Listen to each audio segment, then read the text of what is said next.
You wake up and you find yourself in exile. Welcome. You're not alone. Rep. Anna Paulina Luna of Florida is slamming the alcohol, tobacco, and firearms with they're trying to create these new weapons laws that will put disabled veterans, just turn them into automatic felons. Mr. Bosco, as I'm sure you may know, one of the leading causes of death in this country is obesity. Do you believe that we should place a ban on spoons? Eating habits don't kill people. Spoons kill people. I don't think spoons should be regulated, but if they are regulated, it should be Congress that does it and not the FDA. He's making a great argument here because ATF, alcohol, tobacco, and firearms, is not elected, just like the FDA, the Food and Drug Administration. He's going, Congress should have to do this, not the ATF. Brilliant argument, and they're playing together. Do you believe that somehow controlling someone's spoon access is going to prevent them from becoming obese?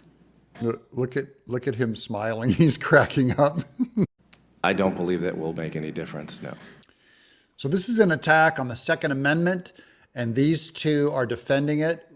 And this is why I'm a huge fan of Rep. Luna from Florida. Well, I'm so glad you've clarified, because clearly in this instance, and actually, I'd like to follow up with one more question.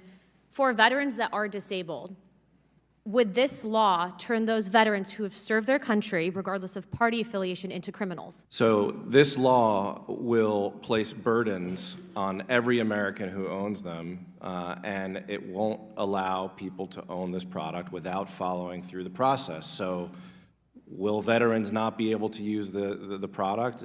They will have to register their firearms and go through a burdensome process of If a veteran is unaware that this has passed, would that turn that veteran into a criminal? Well, anyone who doesn't read the where you can find all the regulations is not going to know about it, and they will be subject to a 10-year felony offense.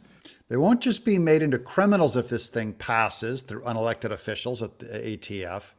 They'll be felons. This is how they treat our veterans. So, and I don't know how many people read promulgation of regulation on their spare time. I know that a lot of us do here, but I can certainly tell you that there's a lot of gun owners in the United States that don't know anything about this. I don't know anything about it. What the ATF has done with this administration, with the weaponization of this agency to take something that is basically done to aid people that are disabled and then make this about protecting children from a majority of members who have never experienced gun violence and or seen the direct outcome of what happens when bad people obtain guns of which you will never be able to regulate, is not only an abuse of, I think, authority, but it's unconstitutional. I thank you for being here today, and Chairman, I yield my... They're trying to limit the arm brace on some weapons where disabled people can use them. It's easier to, it's those kinds of things are what they're going after. Little gun rights on the edges.